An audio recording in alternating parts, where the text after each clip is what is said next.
Yeah, hold up, get right with you, I'ma get right with you. Bad bitches, fuck up, then dismiss it. Bang. I ain't really here to take no pictures. Middle finger up for the system. Fuck. Oke, satu momen sedih lagi terungkap di chapter Boruto terbaru ini. Bayangkan betapa jeniusnya Kurama membohongi Naruto tentang Baryon Mode. Yang sebenarnya ditutupi adalah Baryon Mode membunuh Kurama, bukannya Naruto itu sendiri. Dan di chapter 55 ini nanti semua orang itu sudah tahu Kurama pergi dan berpisah dengan Uzumaki Naruto. Ini akan penuh dengan percakapan momen-momen sentimental. Jadi guys, ini adalah cerita lengkap yang kami kumpulkan dari beberapa informasi yang tengah heboh perihal kematian Kurama yang bikin kita penasaran dan bahkan trending Twitter. Ia bahkan mengatakan, sampai bertemu lagi Naruto, dan sampai saat itu tiba, semoga hidupmu menyenangkan. Nah, seperti yang sudah diberitakan, bahwa cover ini akan menampilkan sosok sebenarnya dari Coach Kara, dan dimana diberi judul apa yang akan diwariskan. Di sini kita belum tahu urutan panel mana yang akan dijelaskan dalam jalan ceritanya, tetapi secara garis besar seperti ini, bahwa Coach Kara serta Kurama adalah dua karakter pamungkas dalam cerita ini nanti. Oke. Jika kita melihat ending dari gugurnya Ishiki kemarin, kita bisa langsung menyimpulkan jika Ishiki ini akan muncul dan memberikan kekuatannya kepada Code. Dan ternyata semua itu benar. Ada adegan yang menunjukkannya nanti, Ishiki ini muncul sembari mengatakan tentang wasiat terakhirnya. Di sini kita langsung mulai dulu dengan adegan dan nasib akhir dari Naruto yang pingsan kemarin. Nah, kejadian ini dimulai dari alam bawah sadar Naruto yang sangat kebingungan pada saat itu dan menyimpulkan ia sudah mati karena efek menggunakan Baryon Mode. Saat Naruto sudah pasrah dan menerima apapun yang terjadi, tiba-tiba Kurama muncul di belakangnya dan mengatakan, "Lewat sini Naruto." Kemudian ini adalah detik-detik di mana Kurama mengatakan kalimat terakhirnya, "Aku ingin mengucapkan selamat tinggal karena ini adalah percakapan terakhir kita." Naruto yang terkejut kemudian membalasnya, "Terima kasih Kurama karena telah berada di sisiku selama bertahun-tahun ini." Dan di sini Naruto selalu menganggap meskipun dirinya sejak kecil tidak didampingi oleh orang tuanya, tapi baginya Kurama sendiri sudah seperti orang tua untuknya. Lalu Kurama mengatakan seperti ini, seperti itu ya." Naruto menambahkan bahwa dia sangat senang sekali selalu berada di sisi Kurama. "Terima kasih Kurama." Di sini, dalam alam bawah sadar ini, Kurama mengungkapkan berkat hubungannya dengan Naruto yang solid, dia berhasil mengalahkan Otsutsuki yang kuat itu dengan menggunakan Baryon Mode. Tetapi Naruto menyangkalnya, ini belum berakhir Kurama, masih ada Kawaki, Boruto, dan desa Konoha juga. Lalu, Kurama mengatakan seperti ini, "Sekarang kamu harus mengurusnya sendiri Naruto. Seperti yang kau tahu, normalnya seorang Jinchuriki akan mati jika biju dalam dirinya diekstrak keluar dengan paksa. Tapi kali ini sangat berbeda, kau akan tetap hidup. Sederhananya, cakraku akan menghilang dari tubuhmu dan mereka yang menyaksikanmu tergeletak saat ini mungkin melihat dirimu sudah mati. Tapi itu hanya sementara saja. Jangan khawatir, kamu akan membuka matamu setelah momen ini. Aku akan mengatakan jujur Naruto, maaf aku telah membohongimu. Satu rahasia terbesar Baryon Mode bukanlah mengambil nyawamu, namun harga yang dibayar dari semua ini adalah mengambil hidupku. Aku melakukan ini karena aku sudah tahu jika kau tidak akan pernah setuju jika lo tahu kebenarannya sejak awal." Nah, disinilah momen sentimental itu terjadi ketika Kurama memperingatkan Naruto untuk kedepannya.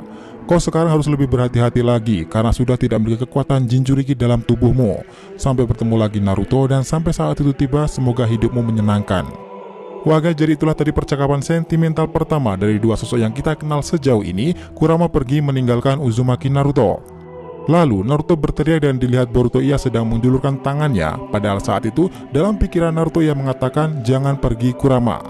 Nah, di dunia nyata akhirnya Naruto bangun dan merasa kesakitan ketika Boruto ini mendekapnya. Tetapi sebelum kita berlanjut ke cerita sentimental kedua, di sini banyak pertanyaan nih. Apakah Kurama benar-benar akan lenyap?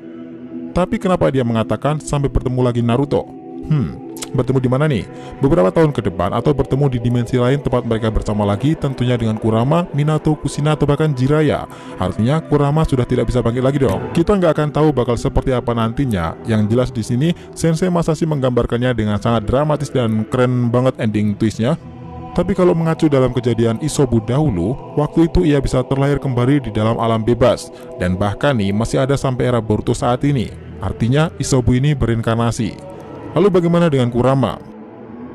Oke, waktu itu mungkin ada pengecualian bahwa cakra Isobu ini mungkin masih ada meski sedikit, tetapi untuk Kurama saat ini ia sudah benar-benar kehilangan cakranya. akan sangat bagus nih jika suatu saat ia berinkarnasi dan bisa kembali bertemu dengan Naruto. Tapi akan sangat berat pula mengingat cakranya telah habis. Yang kita tahu saat ini, Baryon Mode memang benar-benar dampaknya sebesar itu terhadap Kurama dan bukannya terhadap Naruto.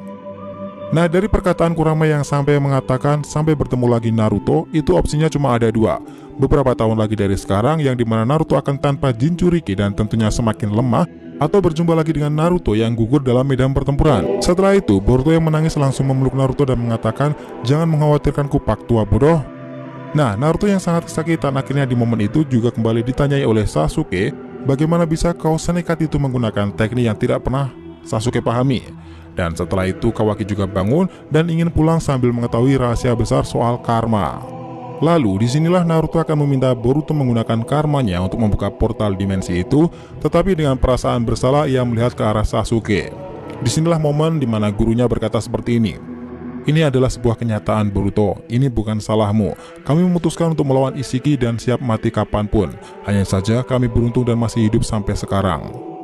Nah, yang berikutnya kita akan kisahkan soal sisi dramatis lagi di cerita ini soal Code Kara.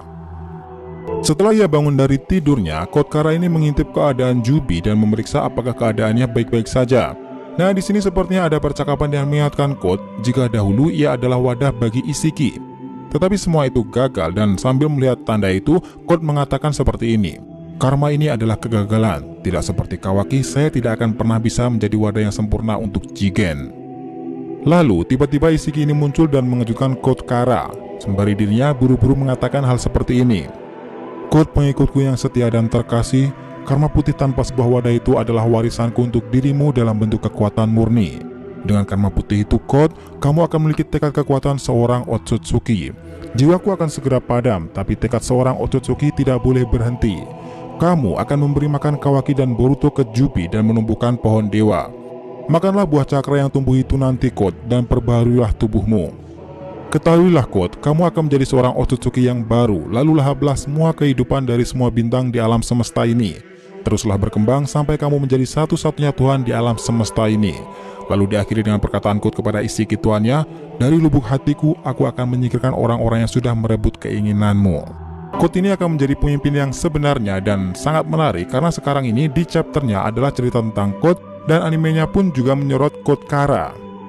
Satu hal setidaknya terjawab, di mana Code ini begitu ingin mendapati perhatian dari Jigen dan banyak orang yang menganggap itu seperti rengekan seorang adik kepada kakaknya. Tapi ternyata memang semua ini benar bahwa kejadian di masa lalu yang terungkap di chapternya ini membenarkan jika dahulu Code Kara adalah seorang wadah yang gagal bagi Ishiki. Tapi kami pikir nih, tidak semuanya juga 100% benar, malahan itu seperti hadiah atau warisan dari Jigen atau si Ishiki ini sendiri, khususnya kepada Code sendiri. Karma putih yang mengagumkan. Jadi sekarang ini, Boruto akhirnya bisa membuka portal dimensi itu berkat Kawaki yang mengomel.